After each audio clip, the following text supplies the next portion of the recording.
안녕하십니까. 대통령은 지금 이 상황에서도 우리는 할 수 있다고 믿으시는가 하는 게 궁금해서 오늘 그 제목으로 말씀드리겠습니다. 경제 지표를 놓고 정밀 분석하고 앞을 예측하는 국내외 연구기관이나 경제학자들은 이미 2년 전부터 한국 경제에 빨간불이 켜졌다며 수시로 문제점을 지적하고 나름대로 방안도 제시해 왔습니다. 그러나 청와대와 경제 관련 부처, 정부정책지원기관 등은 우리나라의 기초 체력이 튼튼해서 염려할 것 없다면서 태평이었습니다. 마치 우리가 옳은지 당신들이 옳은지 어디 두고 봅시다 하는 식이었습니다. 원자력 발전 포기와 화력 발전, 태양열 발전 등 대체 에너지 정책 강행으로 안팎으로 막대한 손해를 보며 혈세를 퍼붓고 있습니다.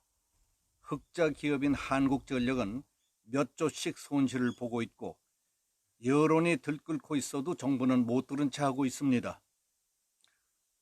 우리가 원전을 포기하자 수십 년 동안 길러온 우리나라 원전 기술자들은 자꾸 해외로 빠져나가고 있습니다.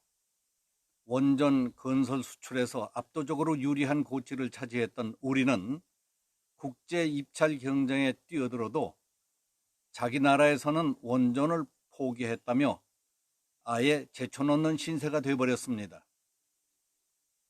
소득주도 성장, 최저임금제 실시, 임시직의 정규직화, 주 52시간 근무 때문에 자영업자들의 휴폐업, 중소기업의 파산이 줄을 잇고 있습니다. 그 통해 일자리를 잃게 된 사람들에게는 정부가 적당한 명목을 붙여서 수당이나 줘가면서 입막음을 하고 있습니다.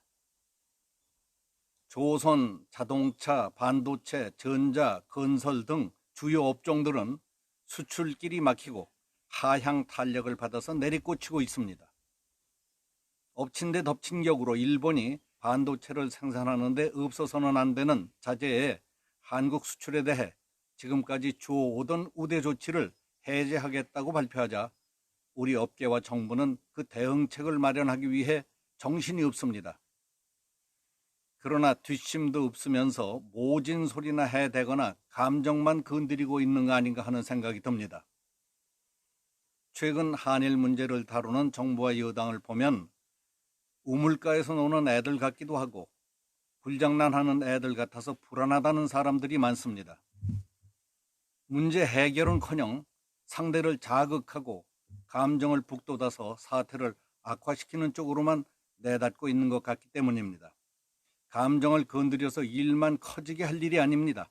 두 나라가 지금 해야 할 일은 지금 단계에서 더 이상 감정이 격해지지 않도록 하는 것부터 시작해야 합니다. 서로 감정을 북돋우고 에스컬레이트 시킨다면 어떤 결말이 나고 어떤 이득이 있겠습니까? 분명한 건 양쪽 다 손해라는 것뿐입니다.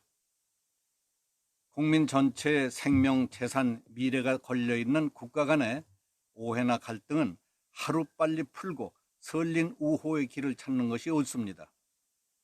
책임 있는 국가 지도급 인사들이 유치한 발상으로 국민 감정이나 자극한다면 그래서 사태를 어디까지 끌고 가겠다는 것인지 참 딱합니다.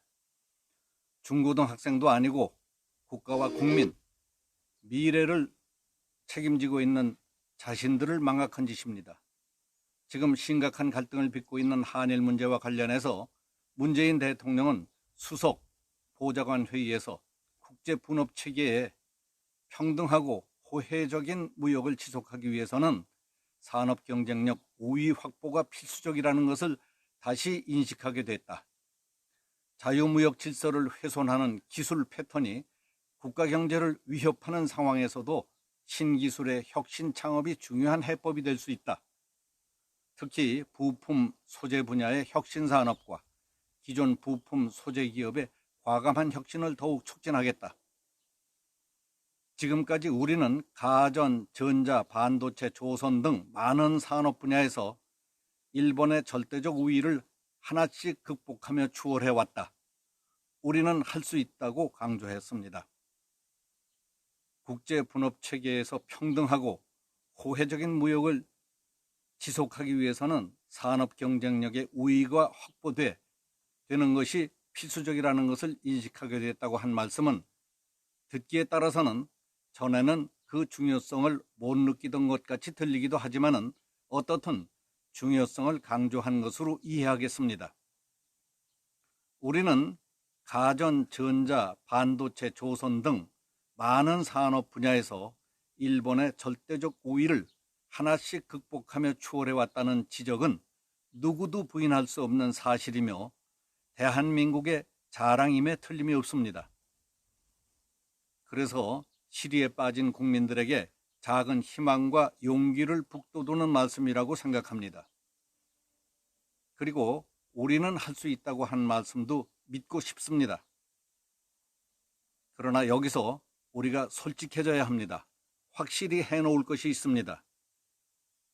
그때와 지금은 사람이 다르고 상황이 다르고 여건이 다르다는 사실부터 알아야 합니다. 그때 우리는 전쟁의 폐허 위에서 아무것도 가진 것이 없었습니다. 미국과 유엔이 주는 각종 명목의 원조와 구호양국, 주택건설 차관 등으로 간신히 연명하고 있었습니다. 1965년 한일 국교 정상화로 일본으로부터 받게 된 대일 청구권 자금 등으로 폐허의 잿더미 위에서 순간순간을 간신히 살아가고 있었습니다. 대신 튼튼한 한미 국방과 세계 각국이 부러워하는 한미 방위 조약이 있었습니다. 그리고 무엇보다도 박정희 대통령이 있었습니다. 북한 공산당이라면 자다가도 벌떡 일어나 적을 때려 부수겠다는 국군과 국민의 단합된 반공 정신과 근검 절약이 있었습니다. 모두들 자유대한민국을 위해서라면 목숨이라도 바치겠다는 결의에 차 있었습니다.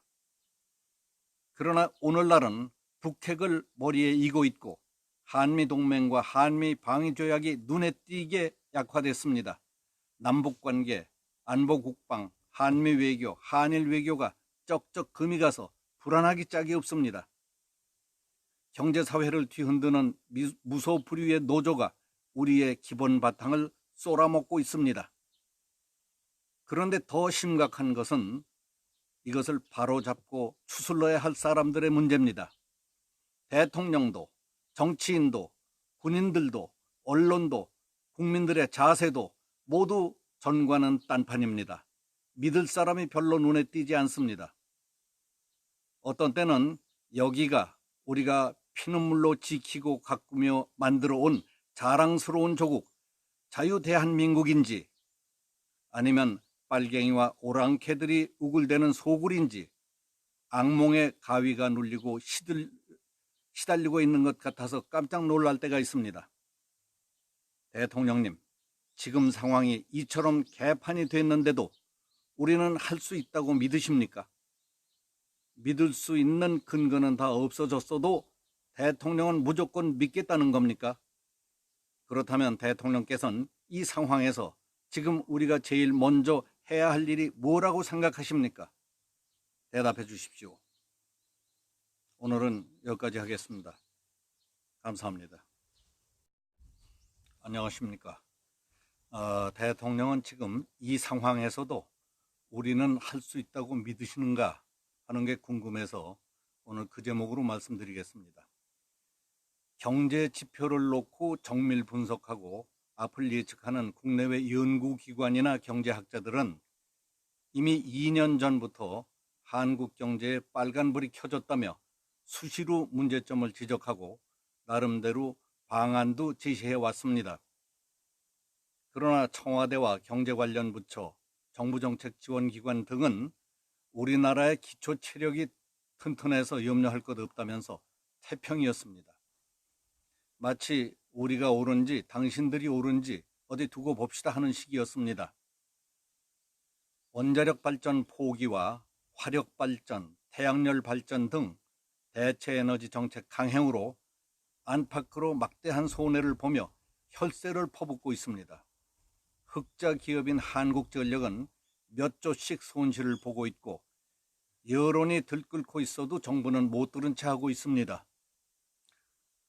우리가 원전을 포기하자 수십 년 동안 길러온 우리나라 원전 기술자들은 자꾸 해외로 빠져나가고 있습니다. 원전 건설 수출에서 압도적으로 유리한 고지를 차지했던 우리는 국제 입찰 경쟁에 뛰어들어도 자기 나라에서는 원전을 포기했다며 아예 제쳐놓는 신세가 되어버렸습니다. 소득주도 성장, 최저임금제 실시, 임시직의 정규직화, 주 52시간 근무 때문에 자영업자들의 휴폐업, 중소기업의 파산이 줄을 잇고 있습니다. 그 통해 일자리를 잃게 된 사람들에게는 정부가 적당한 명목을 붙여서 수당이나 줘가면서 입막음을 하고 있습니다. 조선, 자동차, 반도체, 전자, 건설 등 주요 업종들은 수출길이 막히고 하향 탄력을 받아서 내리꽂히고 있습니다. 엎친 데 덮친 격으로 일본이 반도체를 생산하는 데 없어서는 안 되는 자재에 한국 수출에 대해 지금까지 주어오던 우대 조치를 해제하겠다고 발표하자 우리 업계와 정부는 그 대응책을 마련하기 위해 정신이 없습니다.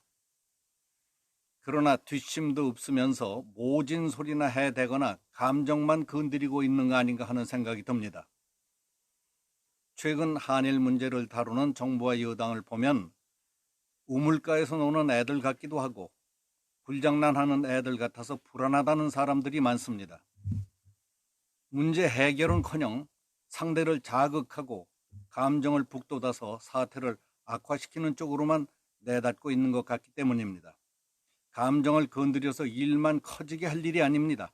두 나라가 지금 해야 할 일은 지금 단계에서 더 이상 감정이 격해지지 않도록 하는 것부터 시작해야 합니다. 서로 감정을 북돋우고 에스컬레이트 시킨다면 어떤 결말이 나고 어떤 이득이 있겠습니까? 분명한 건 양쪽 다 손해라는 것뿐입니다. 국민 전체의 생명, 재산, 미래가 걸려있는 국가 간의 오해나 갈등은 하루빨리 풀고 설린 우호의 길을 찾는 것이 옳습니다.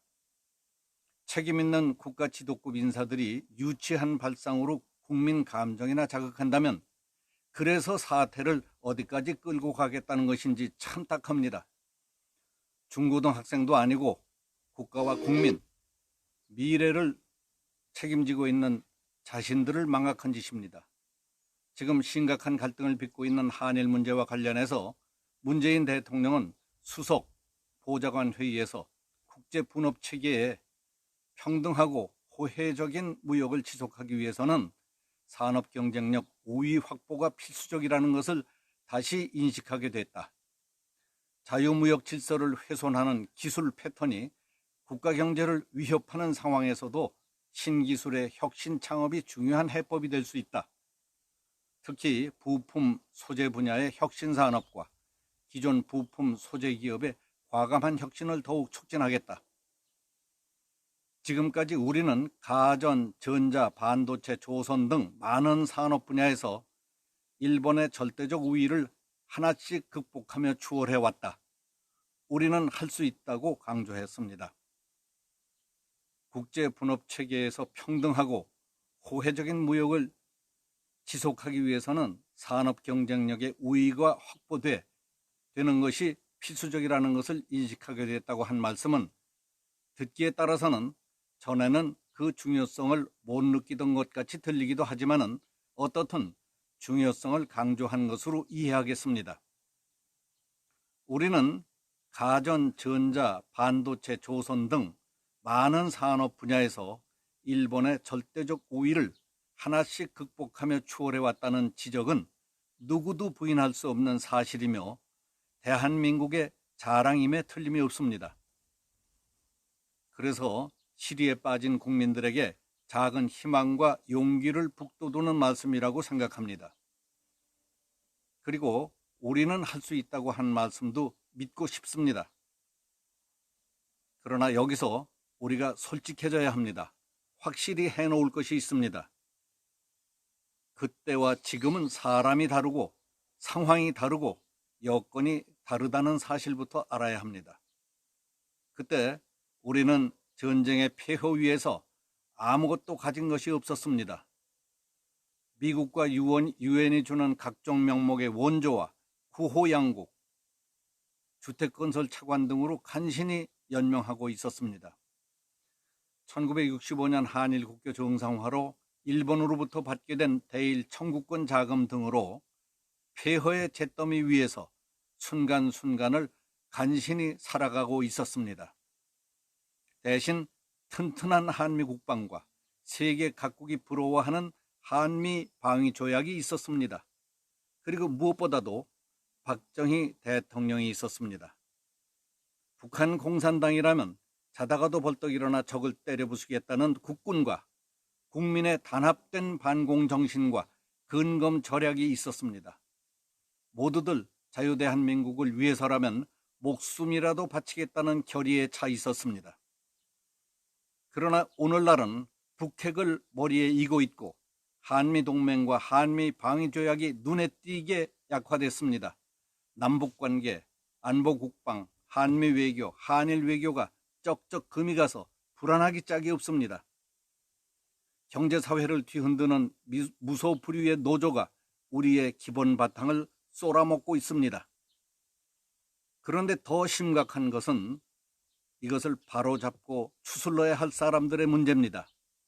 대통령도, 정치인도, 군인들도, 언론도, 국민들의 자세도 모두 전과는 딴판입니다. 믿을 사람이 별로 눈에 띄지 않습니다. 어떤 때는 여기가 우리가 피눈물로 지키고 가꾸며 만들어 온 자랑스러운 조국, 자유대한민국인지 아니면 빨갱이와 오랑캐들이 우글대는 소굴인지 악몽의 가위가 눌리고 시달리고 있는 것 같아서 깜짝 놀랄 때가 있습니다. 대통령님, 지금 상황이 이처럼 개판이 됐는데도 우리는 할 수 있다고 믿으십니까? 믿을 수 있는 근거는 다 없어졌어도 대통령은 무조건 믿겠다는 겁니까? 그렇다면 대통령께서는 이 상황에서 지금 우리가 제일 먼저 해야 할 일이 뭐라고 생각하십니까? 대답해 주십시오. 오늘은 여기까지 하겠습니다. 감사합니다.